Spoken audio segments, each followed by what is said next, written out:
Hello and welcome back to ParticularPixels. I'm Xiaoling and this is Wolfenstein 2, the new Colossus.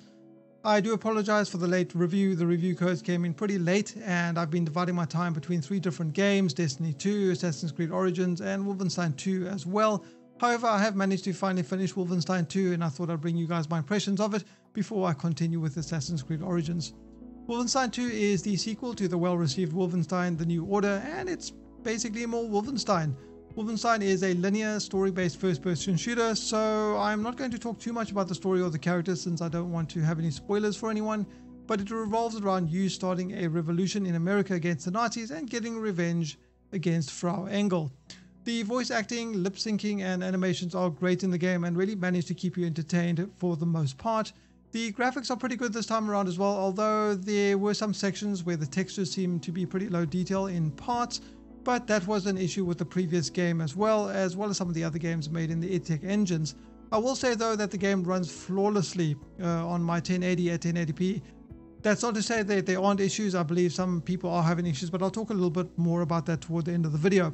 The gunplay in the game is very solid as well. It's very visceral and there's great feedback when you are taking out the various enemies in the game, and it felt really good, which I think is very important in a first-person shooter. There are a number of weapons in the game this time around that you can use depending on your playstyle. Some of them are pretty similar to the previous game, and so depending on how you want to tackle each of the areas, each gun can take 3 upgrades. The upgrades, like the first game, are basically scattered throughout the various stages in the game, giving you incentive to explore the stages. So there's a pistol, a submachine gun, an assault rifle, a shotgun, and a laser energy weapon. There's also a gun that fires rockets, which I didn't really use that much if I have to be entirely honest. In my playthrough, I ended up using a silenced pistol, starting off each stage stealthy as long as I could, and then switching to my upgraded assault rifle with armor-piercing rounds and a scope to deal with the normal Nazis, since headshotting normal enemies with the rifle and scope is almost a guaranteed insta-kill, and it was very quick to deal with the robotic enemies as well. And the upgraded laser weapons to primarily deal with the robotic enemies in the game, since it would completely melt even the largest of robotic enemies that I came across just with a few shots. There were also 4 heavy weapons in the game that were not something you start your loadout with. It's something you pick up off dead enemies or you find mounted. They kind of have limited uses, but they will burn through your battery power and they will burn through your ammo. So toward the end of the game I ended up not using them because my upgraded weapons are far more efficient for the way that I played. There is a perk system in the game as well, very similar to the first game. They fall under 3 categories. There's stealth, mayhem and tactical.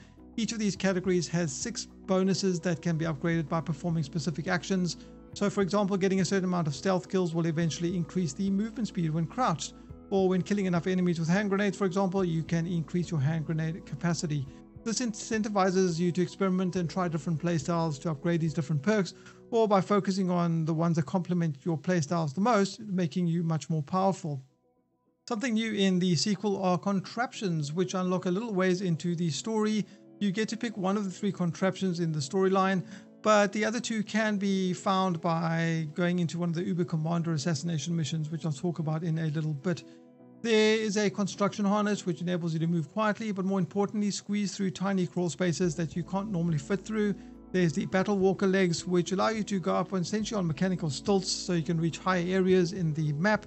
And finally there is the ramshacklings, which allow you to ram through specific breakable walls and grates in the levels, opening access points that wouldn't normally be accessible. So once you've got all of these 3, you can basically get anywhere on any level. Also throughout the game you'll be collecting enigma codes from the various commanders you kill in the game. Each level has a few commanders on it. If you get spotted, the alarm goes off and the reinforcements will basically continually spawn until you kill the commanders on the level. The game notifies you when the commanders are nearby with an icon and a distance and a direction as well, so you know when the commanders are near, and generally it's a good idea to prioritize finding them and killing them before, the alarm goes off. Aside from getting perk bonuses for collecting the enigma codes, you also get access to the war map on Eva's Hammer, which is a hub of sorts in the game between missions. There are a few small quests that you can do on it as well. You can go and speak to all the different NPCs to learn a little bit more about them. The war map itself essentially allows you to access levels that you've played before again, but this time instead of having to do the story objective like you would if you were playing through the storyline of the game, the stage will now have an Uber commander on it that needs to be assassinated.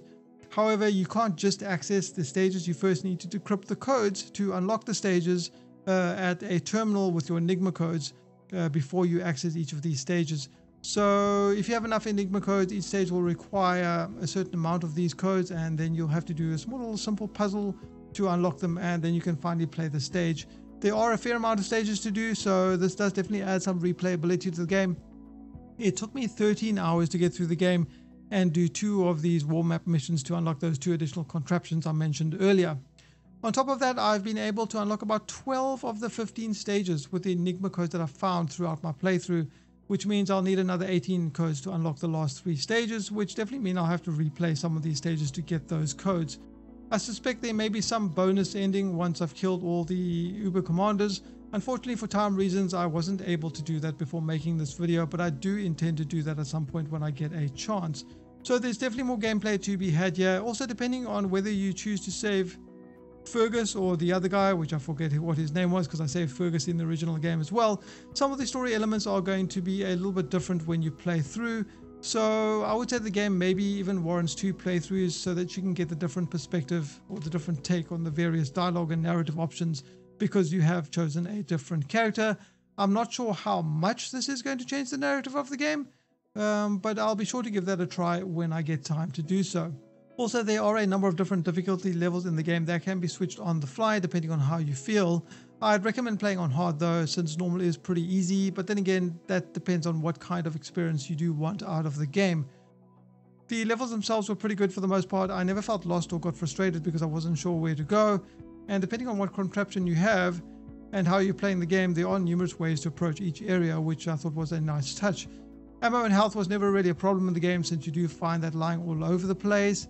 If you are playing stealth though, I will say that it's pretty difficult to get through the entire stage without being seen due to the locations of certain guards. I won't say that it's impossible, but for me at least, nearly every stage eventually turned into a guns blazing scenario. However, during my playthrough, I did come across a few issues that I do want to talk about as well.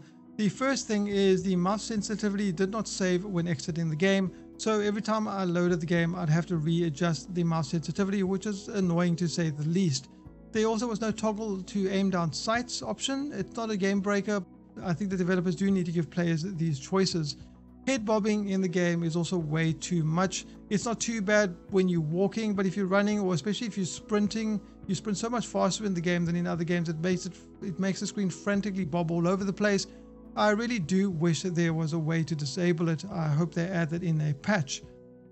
There were also some collision issues in the game, in a few instances where even though there was nothing in front of me, I wasn't able to go forward. This is usually in doorways and things like that, and I would have to jump to get over the nothingness that was apparently blocking me.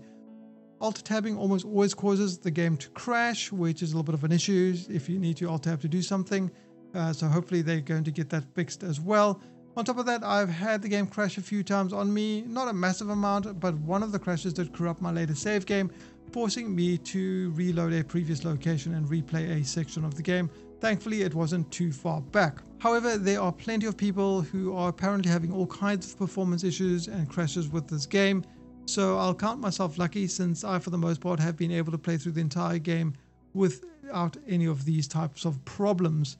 There were a few graphics glitches as well, where textures wouldn't load in at all, or there would just sort of be blackness or black squares appearing on my screen. This only happened twice though, so it's not like it was a widespread issue, but no doubt these issues are going to get fixed with future patches. All in all though, I'll say that I really enjoyed Wolfenstein 2 despite some of the issues that I've mentioned. It was a very action-packed, entertaining experience from the start to the finish. I never lost interest or motivation to carry on, and I never felt bored at any point, which I think is great. I was engaged with the game from start to finish. So yeah, I definitely recommend picking this up if you are looking for a great narrative-driven first-person shooter. But I do want to say, be aware that many people are complaining of performance issues, so it may be a good idea to check out Steam forums or to check out the Reddit to see what other people are saying about their technical experiences with the game.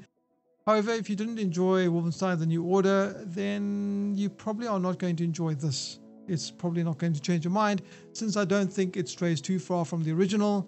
It's basically more of the same in many, many ways. It's Blazkowicz going around killing Nazis all over again. Anyways, that about sums up my impressions of the game. If you enjoyed the video, don't forget to share it, give it a like, and subscribe for more content. If you didn't enjoy the video, there's a dislike button as well. Also, if you do want to support the channel in another way, you can check out my Patreon page as well. The link is in the description box below.